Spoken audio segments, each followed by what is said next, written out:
Top quality और consistent performance के लिए सिर्फ सिल्वर पंप्स, नाम याद रखना। बड़ी खबर, न्यूक्लियर जंग की बड़ी तैयारी में अमेरिका। ब्रेक करिए। आइसलैंड में अमेरिका की न्यूक्लियर सबमरीन आइसलैंड के राजविक पहुंची यूएसएस न्यूपोर्ट। यह बड़ी खबर है। न्यूपोर्ट न्यूक्लियर कमांड वेपन के मूवमेंट के बाद सबमरीन तैनात। सबमरीन तैनाती से आर्कटिक पे के रूस में बढ़ सकता है टकराव। ये देखिए, फुल स्क्रीन ब्रेकिंग दिखाइए जरा, फुल स्क्रीन ब्रेकिंग।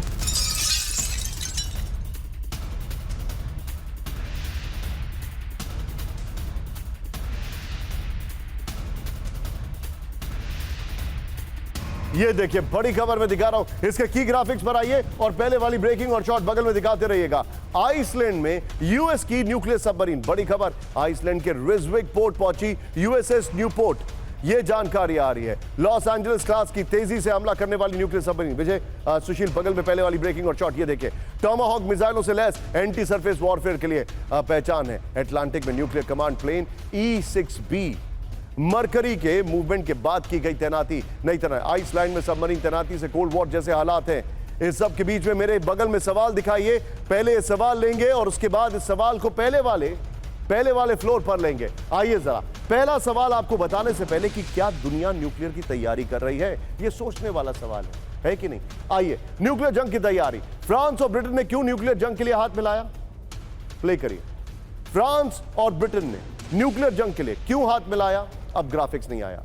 ये देखिए, फ्रांस और ब्रिटेन ने क्यों हाथ मिलाए? फिर अमेरिका की न्यूक्लियर सबमरीन आइसलैंड में क्यों दिखाई दी? न्यूक्लियर अलर्ट पर क्यों है सुपर पावर्स? ये बड़ा सवाल है। सीधे चलिए मेरे साथ, मेरे खास मेहमान इस वक्त जुड़े हुए हैं और क्योंकि बात ब्रिटेन की हो रही है, मैं सीधे चलूंगा सीधे लंदन में मौजूद है शंकर प्रसाद सर। सर, मैं आपसे जानना चाहूंगा, क्या वाकई में ये लोग इतने एजी हैं? अभी इनको लग रहा है कि कुछ भी हो सकता है? क्या वाकई में इनको यह थ्रेट दिखाई दे रहा है कि रशिया आर्टिकल 5 के बाद भी नेटो पर हमला करेगा? काफी हद तक आप ठीक कह रहे हैं और मैं लंदन में हूं। जिस तरह से मैं लंदन में न्यूज फॉलो कर रहा हूं, इन दोनों की मीटिंग हुई है, फ्रांस की और यूके की, और यह समझौता हुआ है। लेकिन इसमें बड़ी नई बात जो समझने के निशान वो ये है कि क्या यूके के पास आज कोई डिफेंस शील्ड ड्रोन या S-400 की तरह है? मैंने कल ही एक बड़े सीनियर व्यक्ति से बात की थी। उन्होंने क्लियर लफ्जों में मुझे यस्टरडे दे टोल्ड मी कि हमारे पास इस समय ड्रोन को प्रोटेक्ट, आयरन ड्रोन की किस्म की कोई चीज़ हमारे पास नहीं है। UK is completely naked in the sky. तो अगर आपके पास किसी चीज़ की डिफेंसिव कैपेबिलिटी नहीं है और आप ऑफेंसिव कैपेबिलिटी तरफ जा रहे हो, तो यू कैन इमेजिन योरसेल्फ कि क्या होगा। देखिए, इस चीज़ को डेवलप करने के लिए as of yesterday's news from a very technically and an important person in the UK tells me कि ये 10-15 साल से कम में तैयार नहीं होगा, क्योंकि today's capability in the UK is absolutely zero. तो मान के चलिए कि they are very concern and which is why आपका सवाल ये है कि दोनों फ्रांस और यूके की समझौता हो रहा है। इससे ये सोचते हैं कि हम मिल के कुछ ना कुछ रिस्पॉन्स दे सकते हैं, कुछ ना कुछ एक डेटरेंट पेश कर सकते हैं। This is purely a deterrent. Please don't take it as actual nuclear war starting. मुझे आज भी लगता है, मैं आपसे 3 साल से लगातार कह रहा हूं कि मुझे नहीं लगता कि nuclear weapons will be used either by Russia और by any other power in the world. So these are all deterrent. ये जो बातचीत हुई है, this is showing a deterrence toward Russian nuclear capabilities and readiness. America के submarine की भी बात आपने बता दी।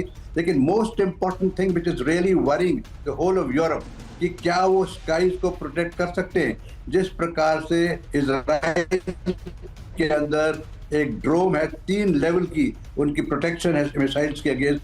क्या वो यूरोप के अंदर है? कहीं वो नहीं है। इन्होंने इस पर कोई ध्यान नहीं दिया।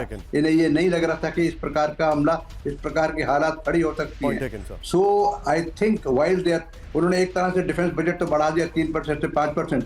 That means nothing. वो पैसा कहाँ जा रहा है एक्चुअली, वो भी उसकी इन्वेस्टिगेशन करना बहुत जरूरी है। All of it may not be coming for defence. They are very very vulnerable, बता रहे हैं।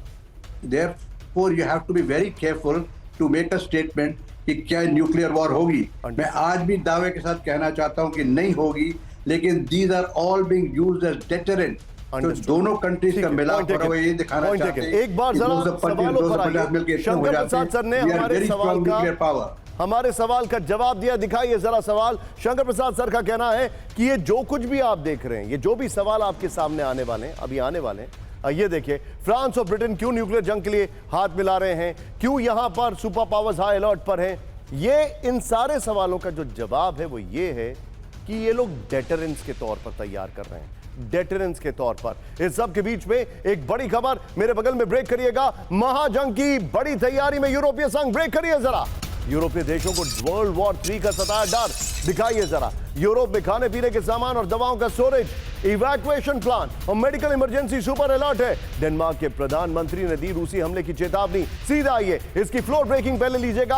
और ये बड़ी खबर है, महाजंग की बड़ी तैयारी में यूरोपीय संघ, यूरोपीय देशों को वर्ल्ड वॉर 3 का सताया डर, बड़ी खबर। शंकर प्रसाद सर को थैंक यू सर, बहुत बहुत शुक्रिया हमारे साथ जुड़ने के लिए आपका। ये देखिए, यूरोप में खाने पीने के सामान और दवाओं का स्टोरेज, इवैक्यूएशन प्लान और medical emergency super alert. Denmark के प्रधानमंत्री ने दी रूसी हमलों की चेतावनी। सीधा आइए, मैं जाऊंगा जरा, सीधा आइए इसके फ्लोर पर। पहले वाली ब्रेकिंग और शॉट बगल में दिखाइएगा। यूरोप को वर्ल्ड वॉर 3 का डर, इस वक्त की बड़ी खबर। महाजंग की आशंका में इमरजेंसी स्टोरेज की तैयारी में यूरोप, इस वक्त की बड़ी खबर।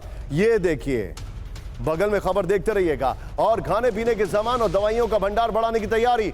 ईयू ने पेट्रोल और कच्चा माल जुटाने को कहा है। सिर्फ ग्राफिक्स पर आ जाइए। 2 से 5 साल में नेटो देशों पर रूसी हमले की आशंका है।